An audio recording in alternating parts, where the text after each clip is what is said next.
이야기입니다. 워낙 유명한 이야기라서 여러분 다 알고 있습니다. 하지만 또 말씀을 통해서 다시 생각나게 하는, 기억나게 하는 말씀이기도 합니다. 이 말씀의 예화의 배경에는 어떤 사람이 찾아왔습니다. 근데 막 유산을 받은 것 같습니다. 부모로부터 유산을 받았는데 형과 동생이 있는데 그 유산 상속에 대한 그 원칙이라는 게 있습니다. 근데 원칙을 형이 안 지킨 거예요. 형은 갑이고 나는 을이에요. 사실 장남이기 때문에 훨씬 더 몫이 크고 고난이 있는데 아마 그 형이 자기의 그 유산을 어떻게 보면 찬탈했다고 할까요? 침해한 거예요. 이건 사실 지금이나 그때는 이 법적인 문제가 있기 때문에 법정에 서는데 형이 워낙 권력과 돈이 있다 보니 이 법정에서도 아마 안 통했던 것 같아요. 그러다 보니까 당대의 유명한 선지자 선생님이시고 랍비라고 하시는 그 예수님을 찾아서 부탁을 하는 거예요.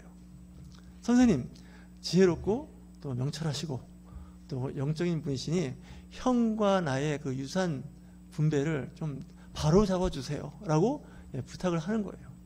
예수님께서 그 병든 자들이 아니면 귀신 들린 자들의 부모가 와서 자기 자녀를 고쳐달라고 하든지 자기 병을 치유해달라고 하는 건 예수님께서 말씀을 하시는데 이 돈 문제에 관한 예수님은 냉철하게 거절하는 거예요. 부자 청년이 예수님을 찾아와서 어떻게 하면 영생을 얻겠습니까? 라고 이야기했을 때도 사실 그 청년이 부자였어요. 네 모든 재산을 가난한 사람에게 나눠주고 나를 따르라. 아마 예수님의 13번째 제자가 됐을 수도 있고요. 그 많은 제자 중에 한 사람이 될 수 있었는데 그 사람은 돈이 많았어요. 돈이 아까웠어요. 이거 나눠줄 수가 없는 거예요. 내가 하나님 믿고 예수님이 나의 구원자이고 믿음으로 영생에 이른다는 걸 알지만 뭐가 걸림돌이냐? 이 재산이 걸림돌이에요. 지금도 마찬가지예요.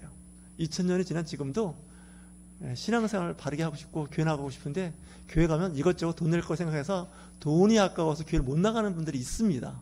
제가 노방전도 해보고 지인들 전도를 해보면 처음에는 여러 가지 핑계를 댔지만 그 뒤에는 헌금이 늘 걸리는 거예요.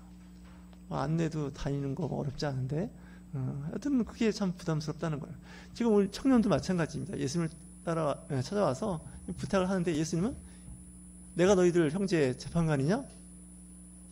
이렇게 이제 얘기하면서 냉철하게 나는 너희들 재산 나누는 그런 사람이 아니다 이렇게 얘기한 거죠. 여기서 사람이죠. 인자입니다. 그리고 하나님의 아들입니다. 완전하신 하나님이시고 완전한 사람입니다. 솔로몬 같으면 지혜롭게 했을 거예요. 솔로몬의 지혜가 필요한데 예수님은 솔로몬의 지혜를 얘기하지 않고 삼가 탐심을 버려라 라고 말씀을 하고 있는 거죠. 이 탐심은 삶을 완전히 파괴시켜요. 자기뿐만 아니라 내 주변 이웃을 다 파괴시키는 것이 탐심이에요. 15절 말씀, 그들에게 이르시되 삼가 모든 탐심을 물리치라. 모든 탐심의 종류가 많죠. 옷을 좋은 거, 사회적으로 명예를, 권력을, 돈을, 땅, 보석, 이게 다 정도껏 필요한 걸 구하는 건 괜찮고 누리는 건 괜찮은데 그 이상을 누리는 건 위험한 거예요. 탐심이에요. 뭐 욕심 있을 수 있어요. 근데 욕심이 지나치면 그게 탐심으로 가는 거예요. 탐욕이 되는 거죠. 이건 죄에 가깝게 되는 거죠. 예수님께서 말씀하십니다. 사람의 생명이 그 소유에 넉넉한데 있지 아니하니라. 죽고 사는 문제가 이 소유, 가진 것에 대해서 그 넉넉함에 있지가 않다는 거예요. 오늘 국민일보 신문을 봤더니 8월 19일 엊그제예요. 이탈리아 그 시칠리아 섬 인근에서 초호화 요트를 타고 그 즐기던 사람이 있었습니다. 22명이 있었는데 승객 12명과 승무원 20명이 탔어요. 근데 갑자기 폭풍우가 불어닥치면서 영국의 빌 게이츠라고 하는 그 마이크 린치라는 사람 59세입니다. 그 딸 같이 탔어요. 18살 딸. 얼마나 이뻐요. 딸이 18살이면. 같이 물에 빠져 숨졌어요. 요리사 한 사람 해갖고 6명이 실종이 되고요. 15명이 구조가 됐는데 부인은 살았어요. 이 사람이 1996년에 오토놈이라고 하는 그 IT 창업을 해가지고 상장까지 하면서 큰 회사를 만들었는데 나중에 2011년에 HP, 휴대폰 카드라고 하죠. HP 회사에 1,100억 달러에 팔았어요. 우리나라 돈 14조 6,600억에 팔았어요. 그러니까 거의 뭐 14조에서 15조 되는 돈을 버는 거예요. 근데 이게 좀 매각 과정에서 실적을 부풀렸다는 의혹이 있었고 미국에서 금융 사기 혐의로 기소가 돼서 1년 동안 가택연금 상태에서 재판을 받았는데 올해 6월 달에 무죄로 재판에서 이긴 거예요. 그러니까 14조 6,600억 평생 진짜 잘 먹고 대를 이어서 잘 먹고 잘 살 수 있는 돈이에요. 그런데 그 시칠리아의 인근에서 폭풍이 일어서 그 초호화 요트니까 얼마나 안전하겠어요. 그죠? 지금 첨단 기술이 다 들어가 있는 요트가 그냥 침몰하게 되고 마는 거예요. 마치 오늘 누가복음 12장에 나오는 어리석은 부자처럼 엄청난 돈입니다. 다 써보지 못하고 59세에 그냥 세상을 떠나게 된 거죠.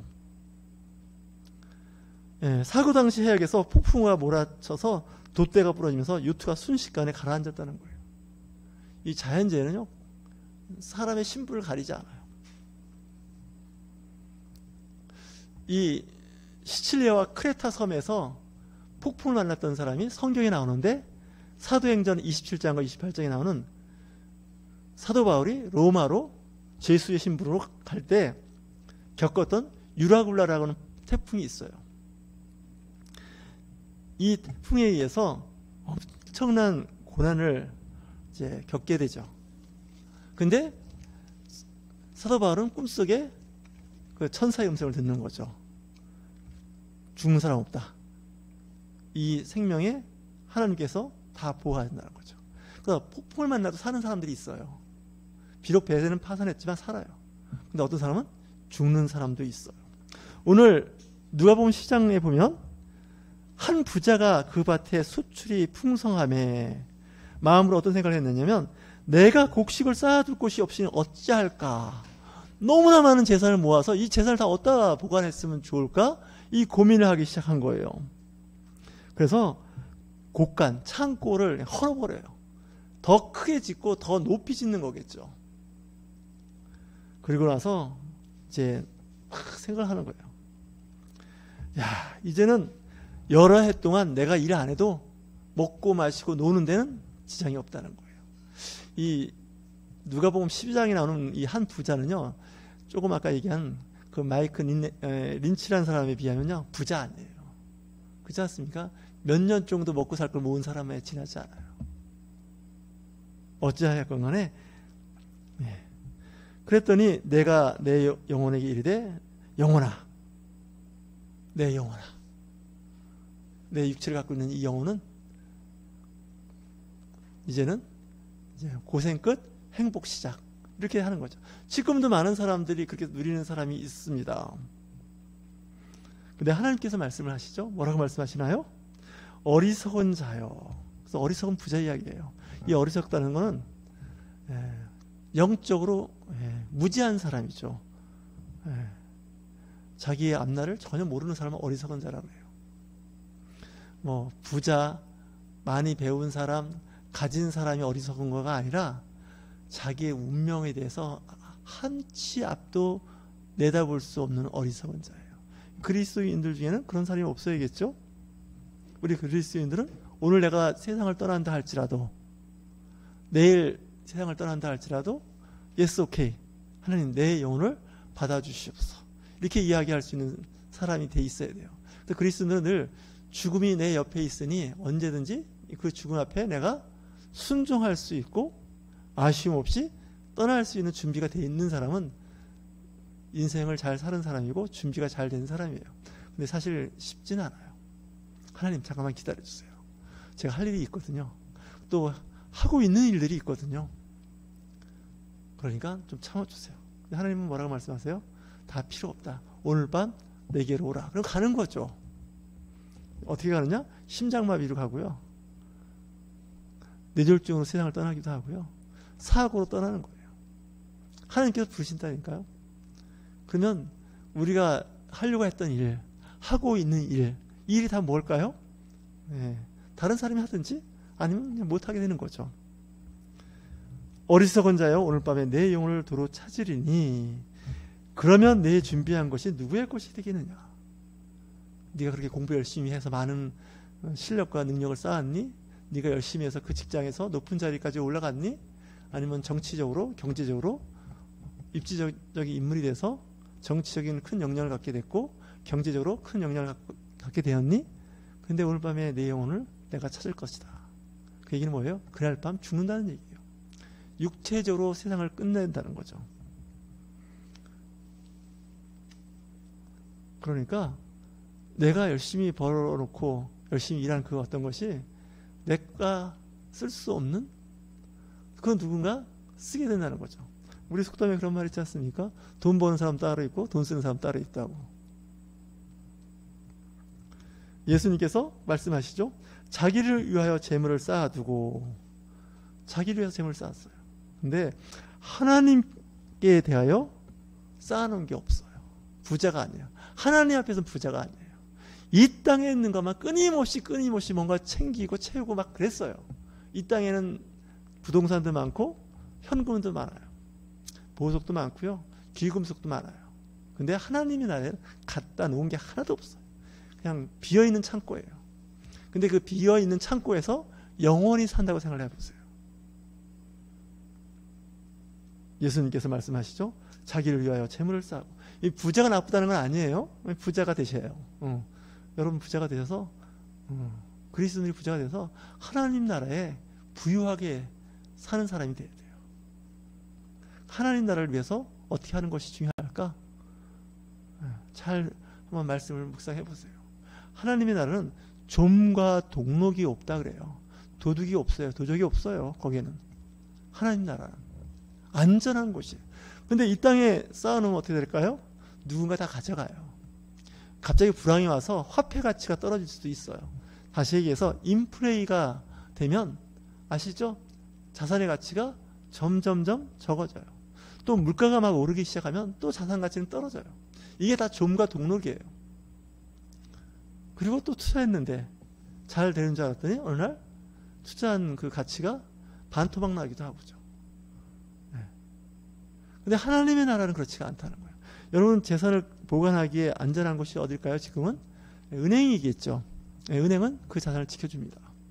근데 은행도 5천만 원까지 저축한 거에 5천만 원까지 최악의 경우 보호해준다 그러죠. 어떤 사람은 그래서 분산 투자하는 분들도 있어요. 그리고 은행에 분산해서 저축하는 사람들도 있어요. 하지만 재산 손실은 항상 세상권은 있어요. 하지만 하나님의 나라, 먼저 그의 나라와 의를 구하는 삶, 그런 사람은 하나님의 나라의 영생의 복을 받을 때 그것을 누릴 수가 있다는 것이죠. 여러분 하나님 앞에 누구나 다 설 때가 있을 거예요. 근데 이 어리석은 부자는 이 땅에서는 부자였는데 하나님의 나라에서는 부자가 아니에요. 이 땅에서는 재산 상속하는 것 때문에 서로 형제들끼리 재판정에서 하고 있지만 그래서 얻을 수 있어요. 하지만 하나님의 나라에서는 아무것도 없다는 거죠. 저요 여러분 오늘 말씀 어리석은 부자가 되지 마십시오. 그리고 8월 19일 새벽 4시 마이크 린치라는 사람이 요트가 폭풍에 가라앉게 된 거예요. 내 모든 재산, 심지어 내 사랑하는 딸도 물속에 가라앉게 되는 거죠. 여러분 정말 지혜로운 사람 되시길 주의 이름으로 축원합니다.